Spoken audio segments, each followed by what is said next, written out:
હા જગદીશભાઈ બોલો કેમ છો? કોણ? કમલેશભાઈ. અરે બોલો જય શ્રી કૃષ્ણ. જય શ્રી કૃષ્ણ, જય શ્રી કૃષ્ણ. બોલો બોલો.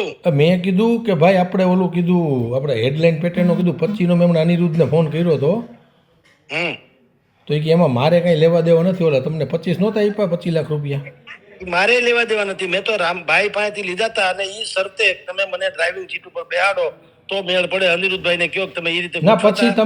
તમે તમારી રીતે છૂટા થયા પછી તમે નહોતું કીધું 25 લાખ અમે આપી દેશું બીજા છાપામાં જાવ ના ત્યારે ના કીધું. ના ના જા ના ના ના કોઈ હિસાબે જ નહીં ભાઈ. તમારી વાત ચોખ્ખી ગુજરાતીમાં થઈ હતી કે તમે ડ્રાઇવિંગ સીટ ઉપર મને બેસાડો તો હું તમને આમાંથી વળતર પણ કરાવી ભાઈ આપું. ડ્રાઇવિંગ તમે- સીટ ઉપર બેઠા એમાં તો ઓલા મીના કમીનામાં મારો ભાઈ 3 વર્ષ ફરાર થઈ ના ગયો. ના એમાં નહોતો ડ્રાઇવિંગ. એમાં અનિરુદ્ધ હતા અને 6 જણા બીજા હતા. તમે પણ એમ નહીં હાલો ને જગદીશભાઈ તો જૂની વાત થઈ ગઈ પણ જ્યારે તમે આમાંથી છૂટા થયા પછી વાત થઈ આપણે મયુરસિંહ ને મામાની મળ્યા તમે કીધું હતું કે મને મેં મારા માલિક આપશે રાજુભાઈ ત્યારે પાસેથી આપીશ. લીધા. રાજુભાઈ સિવાય મારે કોઈની હારે કાંઈ વ્યવહાર નથી. મેં રાજુભાઈને કીધું તું ઈ જ વાત તે દિવસે કરી. તમે ભાઈને આવવા દો જયેશભાઈને કેતા હોય તો આપણે પાછા બે તમે ન કીધું કયો ન્યા હું આવું. આ નવા છાપામાં આવશે ત્યારે આપશો તો મને ઓલું છાપામાં ના આવ્યું ને ના ના નવા છાપામાં શું કામ આવે? પણ નવા છાપાના હું લેવા દેવા તમે સમજો.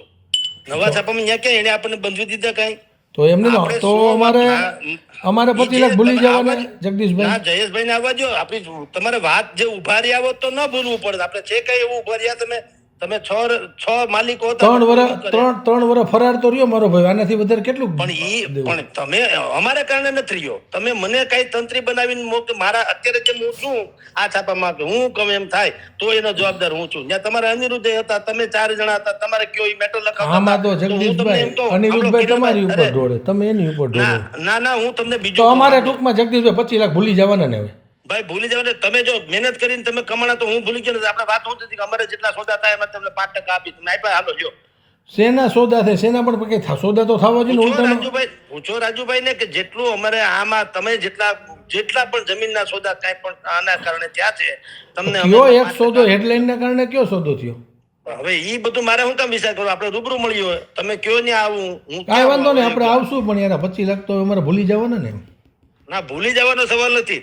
ઈ ભૂલી જવાનું શું થાય? અમે ઉલ્લુ બનાવીએ ને તો ભૂલી જવાય.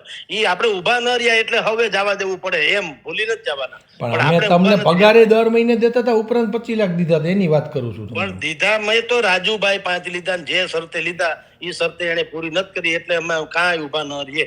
પણ રાજુભાઈ દીધા એ કંપની પેટે દીધા ને એના થોડા જ હતો. ઈ હું જાણું મેં ક્યાં છે મારી પાસે કાંઈ? મેં રાજુભાઈને કીધું તમારે મને લેવું હોય તો આ ભાવ થાય. એને કીધું ઓકે તમારા સિવાય કાંઈ નહીં હું કહું એમ થાય. કાંઈ વાંધો નહીં જગદીશભાઈ અમારે ભૂલી જવાના બીજું તો હું હવે. ના ના ભૂલી જાય એવું કે